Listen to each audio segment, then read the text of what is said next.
السلام عليكم ورحمة الله وبركاته. الحمد لله الذي جعل الشمس والقمر بحسبان والنجم والشجر يسجدان وفضل زمانا على زمان كما فضل مكانا على مكان وإنسانا على إنسان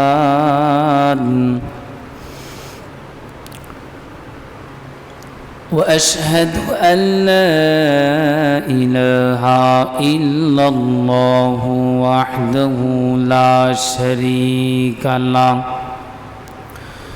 لا ضد له ولا ند له ولا مثل له ونشهد أن سيدنا وسندنا وحبيبنا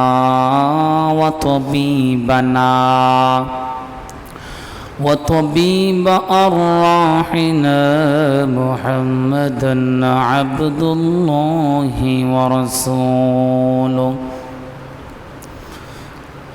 صلى الله عليه وعلى آله وأصحابه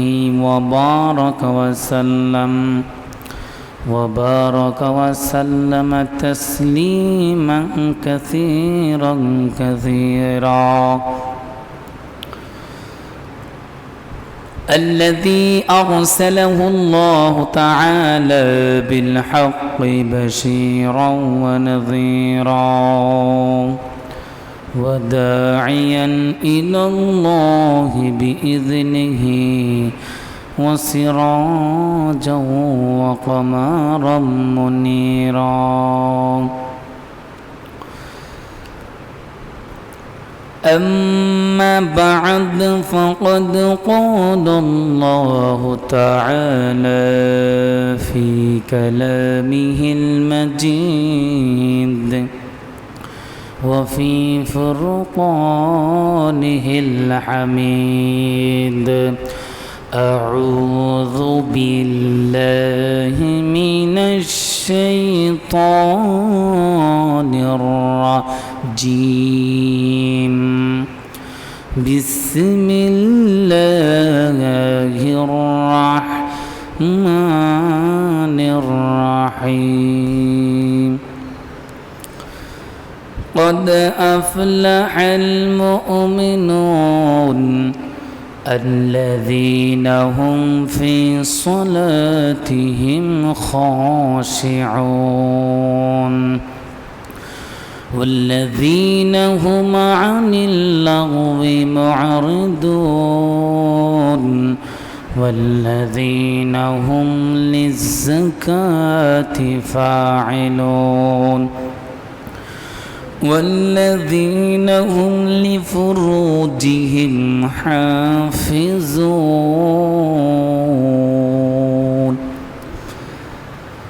صدق الله العظيم.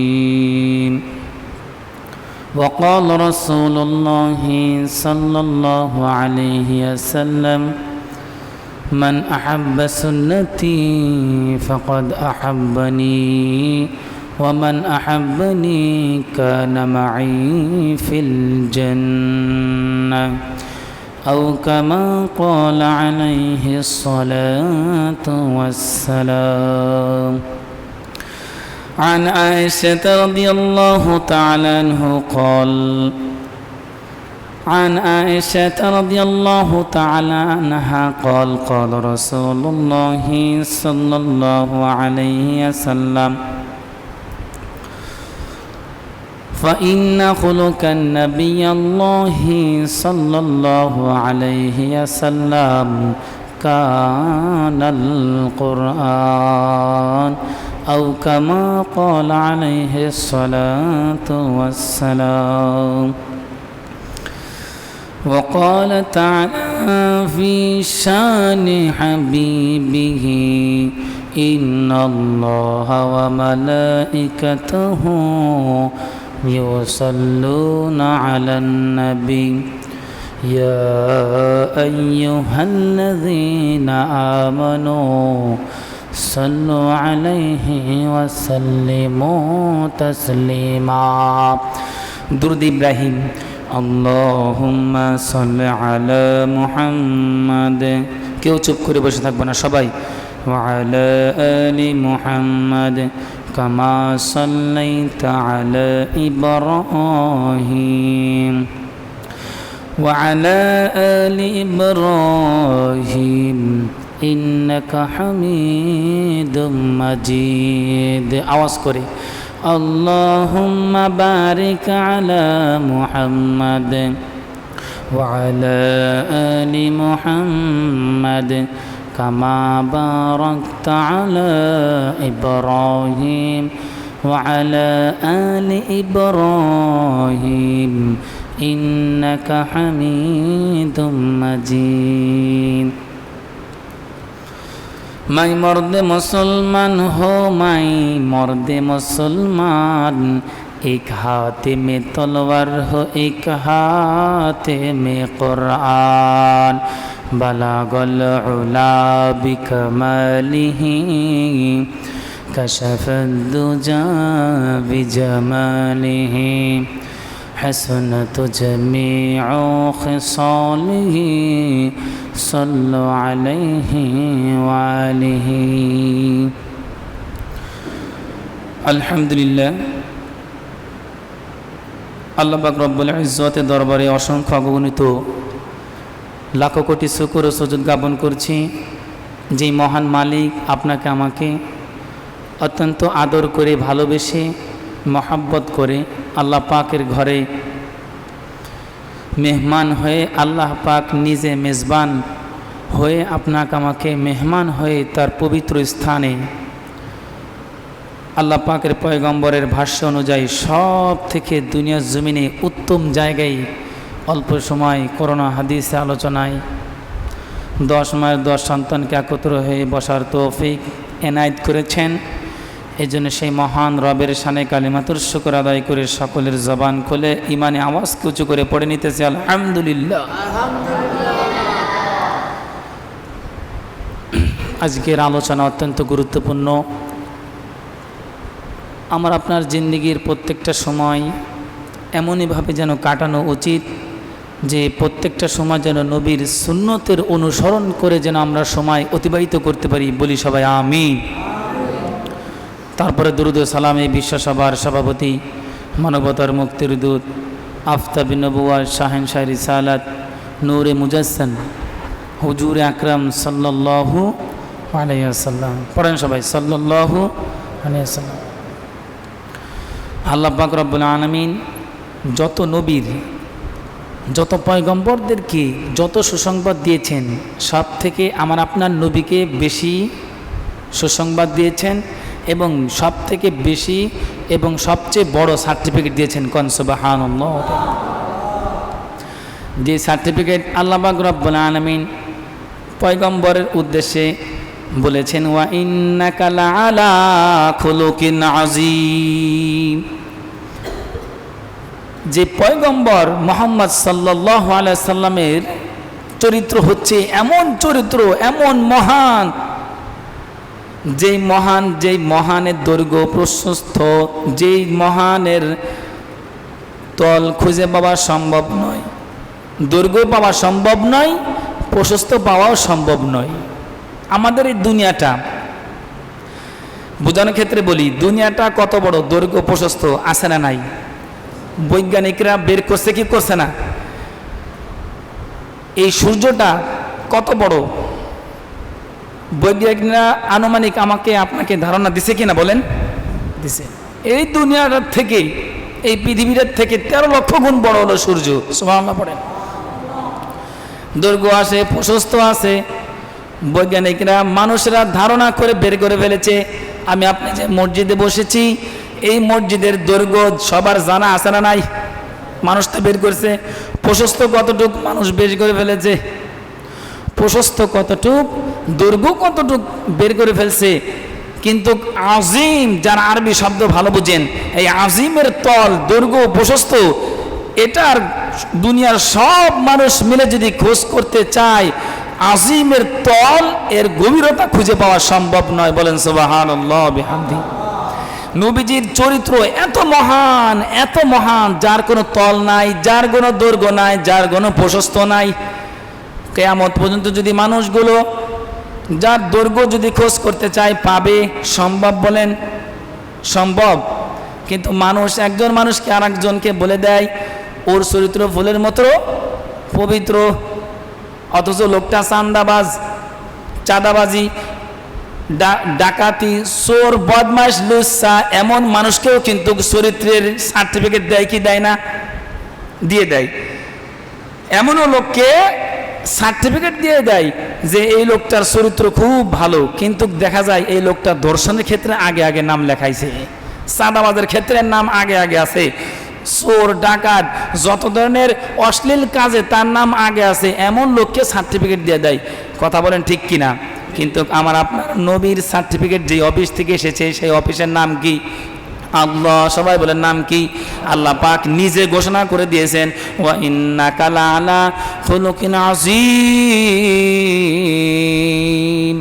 সাদ ইবনে Hisham ibn Omar রাদিয়াল্লাহু তাআলা আনহু, খুব খেয়াল করে শুনতে হবে, এর মধ্যে তথ্য আছে। এই সাহাবী আমার আপনার উম্মাহাতুল মুমিনিন আয়েশা সিদ্দিকা রাদিয়াল্লাহু তাআলা আনহার কাছে গিয়ে প্রশ্ন করলেন। কে? সাদ ইবনে হিশাম ইবনে ওমর রাদিয়াল্লাহু তাআলা, এই সাহাবী গিয়ে আয়েশা সিদ্দিকা রাদিয়াল্লাহু তাআলা আনহার কাছে গিয়ে প্রশ্ন করলেন যে নবীর চরিত্র কেমন ছিল। খেয়াল করে শুনতে হবে, নবীর চরিত্র কেমন ছিল। আয়েশা রাদিয়াল্লাহু তাআলা আনহা একটু রাগ হয়ে গেলেন, নবীর চরিত্র সম্পর্কে জিজ্ঞেস করে। এবার আয়েশা রাদিয়াল্লাহু তাআলা আনহা স্পষ্ট জবাব দিলেন, শোনায় দিলেন। আর আয়েশা রাদিয়াল্লাহু তাআলা আনহা قالت قال رسول الله صلى الله عليه وسلم فإن خلق النبي الله صلى الله عليه وسلم كان القرآن। শুনে রাখো আমার নবীর চরিত্র, নিশ্চয়ই তুমি শুনে রাখো, নিশ্চয়ই তুমি শুনে রাখো, আমার নবীর চরিত্র হলো পবিত্র কোরআন। সুবহানাল্লাহ, জোরে বলেন। আমার নবীর চরিত্রের সৌন্দর্য হলো কোরআন, আমার নবীর চরিত্রই হচ্ছে কোরআন। কিন্তু আমার নবীর মৌলিক চরিত্রের সৌন্দর্য সব থেকে 4টা গুণ বেশি ছিল। আওয়াজ করে বলেন কয়টা গুণ? নবীর চরিত্রের, নবীর মৌলিক চরিত্রের সৌন্দর্যের সব থেকে 4টা গুণ ছিল। মুখস্থ করতে হবে, জিজ্ঞাসা করো বন্ধু। নাম্বার 1, নাম্বার 2, 3, 4, 4টা গুণ আপনাদের সামনে আজ আলোচনা করব। নবীজির সাল্লাল্লাহু আলাইহি সাল্লামের মধ্যে ছিল। আওয়াজ করে বলেন কার মধ্যে ছিল? নবীজির মধ্যে। কার মধ্যে? খেয়াল করে শুনতেছেন সবাই? এবার সাদ ইবনে হিশাম ইবনে ওমর রাদিয়াল্লাহু তাআলা আনহু, আয়েশা রাদিয়াল্লাহু তাআলা আনহা বলতেছেন, তুমি সূরাতুল মুমিনিন আয়াত পাঠ করো। যে 5টা আয়াত আছে, আয়াতগুলো তুমি পাঠ করো। এই কথা বলে আমার আপনার উম্মাহাতুল মুমিনিন আয়েশা সিদ্দিকা রাদিয়াল্লাহু তাআলা আনহা সূরাতুল মুমিনুন 23 নম্বর সূরা 18 নম্বর পারার 1 নম্বর পৃষ্ঠা কত সুন্দরভাবে তেলাওয়াত করলেন। যাদের মুখস্থ আছে আমার সাথে একটু পড়েন। কোরআনে কারীম তেলাওয়াত করলে সওয়াব যিনি দেবেন তিনি কে? সবাই বলেন তিনি কে? আল্লাহ। قد أفلح المؤمنون الذين هم في صلاتهم خاشعون والذين هم عن اللغو معرضون والذين هم للزكاة فاعلون والذين هم لفروجهم حافظون الله أكبر। সূরাতুল মুমিনুন আয়েশা রাদিয়াল্লাহু তাআলা পাঠ করে বললেন, আমার নবীর মধ্যে 4টা গুণ, নবীর মৌলিক চরিত্রের সৌন্দর্যের দিক দিয়ে সব থেকে 4টা গুণ বেশি ছিল। নাম্বার 1, 1 নাম্বার হলো নবীজি সালাত আদায় করতেন। বলেন কি আদায় করতেন? সালাত আদায় করাকে, নামাজ পড়াকে তিনি বেশি ভালোবাসতেন। কিন্তু আমার আপনার মুসলমানের অবস্থা কি? ভালোবাসা কি আসেনি নামাজের মধ্যে? আজান হয়ে গেছে, কাজ করতেছে নির্দ্বিধায় কাজ করতেছে। আজান যে হয়ে গেছে, মসজিদে এসে নামাজ পড়তে হবে, শরীরের উপর একটা মাছি পড়লে, মশা পড়লে যেরকমভাবে সাধারণতভাবে সরাইয়া দেয়, এইরকম থেকেও সাধারণ মনে করতেছে নামাজ, আজান হয়েছে নামাজ পড়তে হবে, এরকমভাবে সাধারণ মনে করতেছে, কোনো ভ্রুক্ষেপই নাই। আমার আপনার আমলের হালত এমন অবস্থা হয়েছে। আচ্ছা বলেন, প্রসাব যদি আসে কোথায় যাই? সবাই বলেন কোথায় যাই? প্রসাবখানায় যাই নাকি মসজিদে আসি? 2 নাম্বার আছে ইস্তেঞ্জা, কোথায় যাই? টয়লেটে নাকি মুহতামিম সাহেবের রুমে যাই? এই ইস্তেঞ্জা জরুরত যদি আসার কারণে যদি আপনি জায়গা মতন যাইতে পারেন, আর আজান হওয়ার পর মসজিদে যেতে হবে, এই ইস্তেঞ্জা আসার কারণে আপনি যদি মসজিদ আর টয়লেট আর প্রসাবখানায় যদি যেতে পারেন, এর থেকেও নিকৃষ্ট মানুষ আমার আপনার অবস্থা এমন হয়েছে, আজান হওয়ার পর মসজিদে যেতে হবে বা নামাজ আদায় করতে হবে, ওই প্রসাব পায়খানার থেকেও নিকৃষ্ট হয়ে গেছে নামাজ পড়া। নাউজুবিল্লাহি মিন যালিক। আমি কি কথা ভুল বললাম? আজান হওয়ার পরে নামাজ পড়তে হবে, এটার যে কত গুরুত্ব, এটা এমন গুরুত্বহীন হয়েছে। 1 নাম্বার প্রসাব আসলে যেরকম প্রসাবখানায় যাই, এর থেকেও নিকৃষ্ট হয়ে গেছে নামাজ পড়তে হবে, এরকম ধারণা করতেছি। এরকম আমল আমাদের মধ্যে হয়ে গেছে ভাই।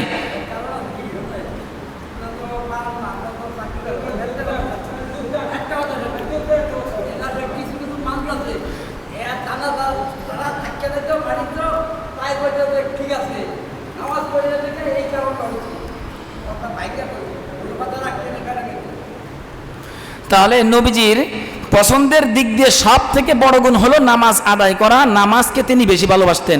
সবাই বলেন কি ভালোবাসতেন? সেই নামাজ দিয়ে আল্লাহ পাক কোরআনুল কারীমের সূরাতুল মুমিনুন থেকে শুরু করেছেন। সফল কাম মুমিন বান্দা, সফল কাম ওই বান্দাগুলো আল্লাযীনা হুম ফিস সালাতিহিম খাশিউন। নামাজে বিনয় হয়েছে, নামাজ আদায় করেছে, নামাজ এমনভাবে আদায় করছে যে সৌন্দর্য বজায় রেখে তার নামাজে বিনয়, নম্রতা, ভদ্রতা দিয়ে নামাজ আদায় করা। কিন্তু আমার বিনয়ের সাথে নামাজ, হুজুর নামাজই তো পড়ি না, কি এর বিনয়ের সাথে? নামাজ পড়লে সে বিনয়ের সাথে পড়বো, ধীরে স্থির পড়বো, হুজুর আমি তো নামাজই পড়ি না। তাহলে 1 নাম্বার নবীজির পছন্দের 1 নাম্বার আমল হলো নামাজ আদায় করা। বলেন কি আদায় করা? নামাজ পড়াকে তিনি বেশি ভালোবাসতেন। এবার আসেন নাম্বার 2 নাম্বার গুণ যেটা ছিল নবীজির মধ্যে, মন্দ কথা, ফাহেসা কথা, বাজে কথা বলার থেকে তিনি বিরত থাকতেন, বাজে কথা পরিহার করতেন। কিন্তু আমার আপনার মধ্যে এমন অবস্থা হয়েছে, বাজে কথা 10টা কথার মধ্যে 4টে কথায় বাজে কথা, চিন্তা ভাবনা ছাড়া কথা, মন্দ কথা। অথচ আপনি সহিহ বুখারীর মধ্যে খোঁজ করে দেখেন 647 নাম্বার হাদিসের মধ্যে, সহিহ বুখারীর মধ্যে হাদিসটা রাওয়াত আছে, যে হাদিসটা যিনি রাওয়াত করেছেন আবু হুরায়রা, যিনি 5374 5374টি হাদিস যিনি বর্ণনা করেছেন, সবচেয়ে বড় মুহাদ্দিস তিনি বলতেছেন এই হাদিসটা বর্ণনা করেন। খেয়াল করে শুনেন, এই হাদিসের মধ্যে তথ্য আছে। আবু হুরায়রা রাদিয়াল্লাহু বর্ণনা করেন, যে ব্যক্তি চিন্তা ভাবনা ছাড়া, হাদিসটা বর্ণনা করেন কে? রাবি হলো আবু হুরায়রা, কিন্তু হাদিসটা বর্ণনা করেছেন, ইরশাদ করেছেন নবীজি সাল্লাল্লাহু আলাইহি সাল্লাম। তাহলে যিনি হাদিসটা বর্ণনা করলেন তার নাম হলো আবু হুরায়রা, এবং হাদিসটা যিনি কি করছেন, ইরশাদ করতেছেন, তার নাম হলো হযরত মুহাম্মদ সাল্লাল্লাহু, আমার আপনার নবী বলতেছেন, যে ব্যক্তি চিন্তা ভাবনা ছাড়া কথা বললো, সে যেন পূর্ব পশ্চিম এত বড় একটা জাহান্নাম, তার জন্য তার এই জাহান্নামে যাওয়া লাগতে পারে। নাউজুবিল্লাহি মিন যালিক। চিন্তা ভাবনা ছাড়া যদি আপনি বেহুদা কথা, অহেতুক কথা যদি আপনি বলে ফেলেন, তাহলে আপনি হিসাব করে দেখেন, আজকের থেকে মনে রাখেন, অনেক সময় দেখবেন, আমি উদাহরণে দিতেছি, এই চিন্তা ভাবনা ছাড়া কথা বললে পূর্ব থেকে পশ্চিম এত বড় জাহান্নামে আপনার যাওয়া লাগতে পারে। এবার দেখেন হুজুর, একটা দলিল, একটা প্রমাণ দেখেন তো, দেখি কে চিন্তা ভাবনা ছাড়া কথা কয়। যেমন দেখেন, সেদিনকে আমি দেখি আমার সামনেই ঘটনা ঘটছে, এক বন্ধু আরেক বন্ধুর সাথে দেখা হয়েছে, মন্দ কথা, বাজে কথা এবং চিন্তা ভাবনা ছাড়া কথা কত নিকৃষ্ট, খেয়াল করে দেখেন।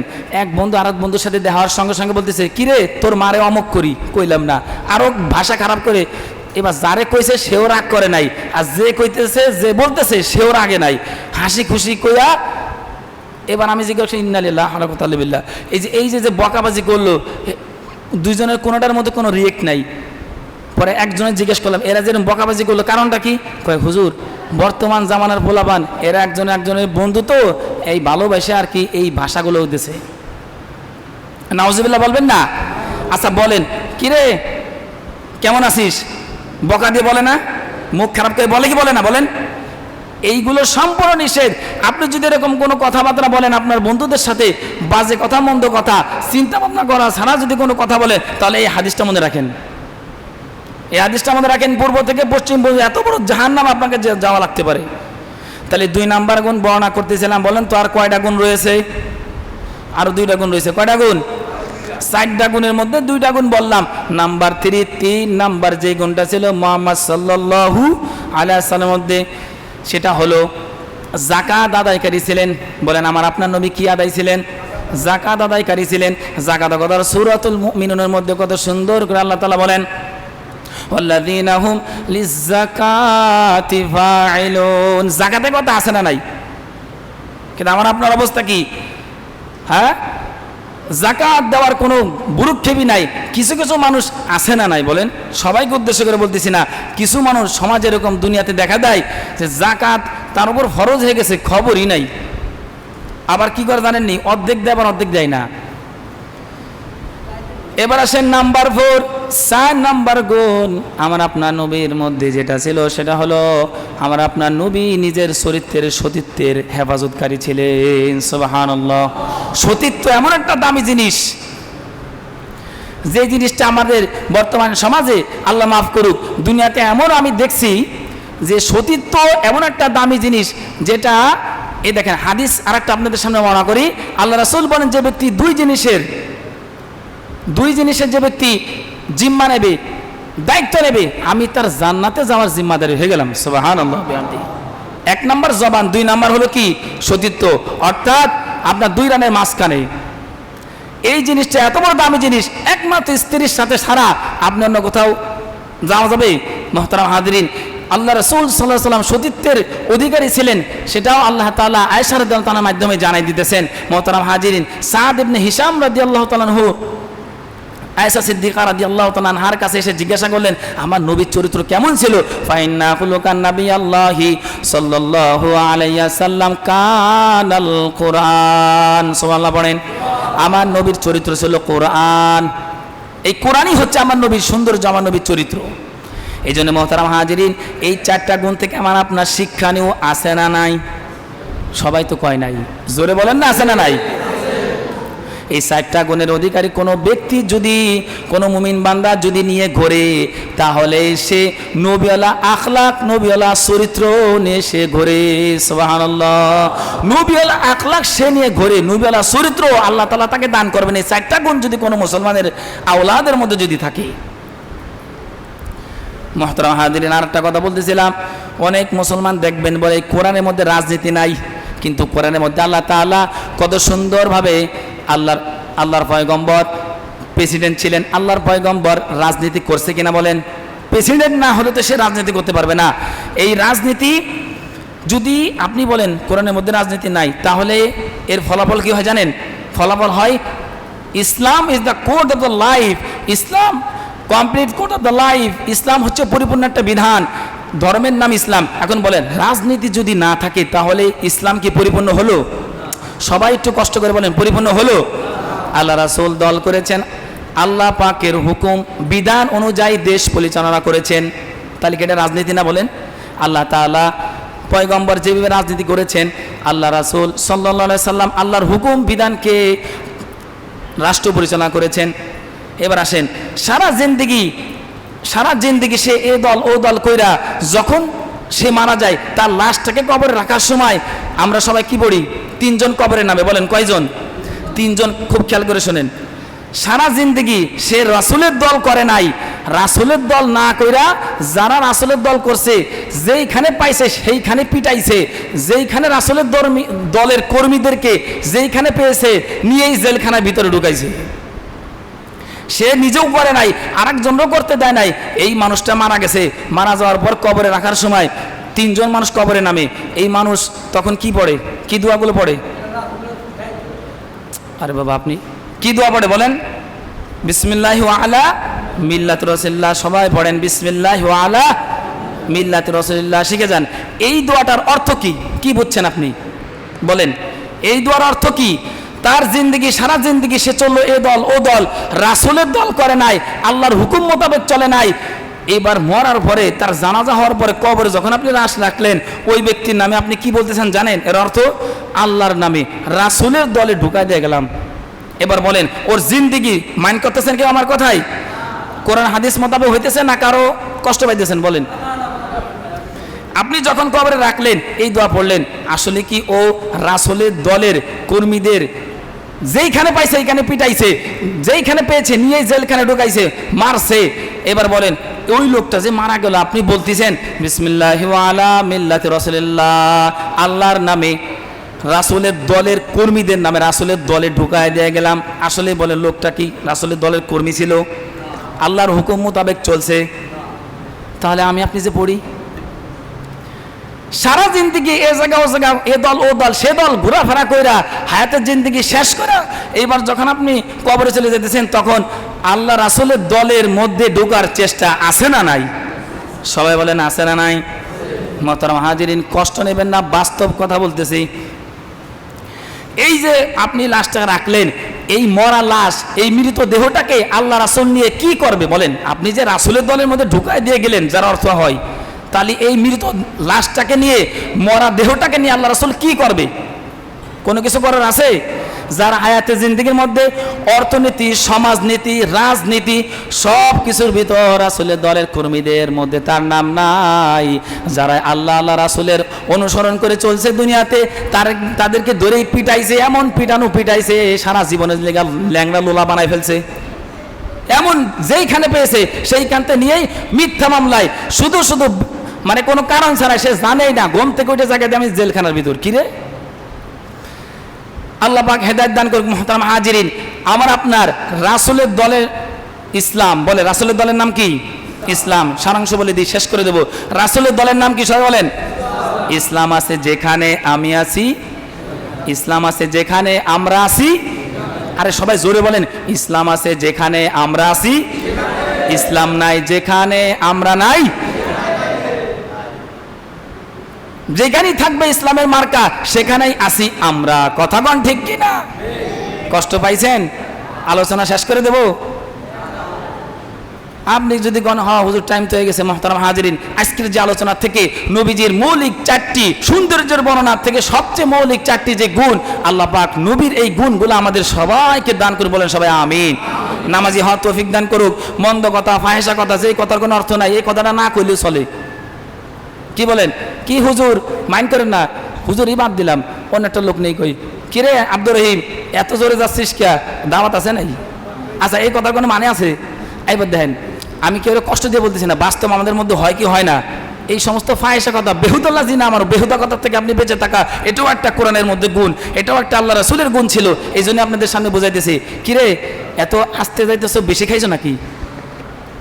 এত আস্তে যাইতেছো, এত স্লো আঁটতেছো, বেশি খাইছো নাকি? জোরে আটলেও দোষ, হুজুর আস্তে আটলেও দোষ, তাদের যাইব কমনি। মুহতারাম হাজিরিন, এই যে কথাগুলো বললাম, এই সব বেহুদা কথার থেকে আল্লাহ পাক হেফাজত বলেন সবাই আমিন। নাম্বার 3 নাম্বার গুণ জাকাত আদায়কারী। জাকাত যাদের উপর ফরজ হয়েছে, আল্লাহ পাক তাদেরকে এই জাকাত আদায় করার তৌফিক দান করুক, বলি সবাই আমিন। এখন যদি আমি কই আল্লাহ পাক সবাইকে জাকাত আদায় করার তৌফিক দান করুক, সবার উপর জাকাত ফরজ হয়েছে, এই জন্য এই কথাটাই স্পষ্ট বললাম, যাদের উপর জাকাত ফরজ হয়েছে আল্লাহ পাক জাকাত দেওয়ার তৌফিক দান করে, বলি সবাই আমিন। নাম্বার 4 নাম্বার, নিজের সতীত্বের।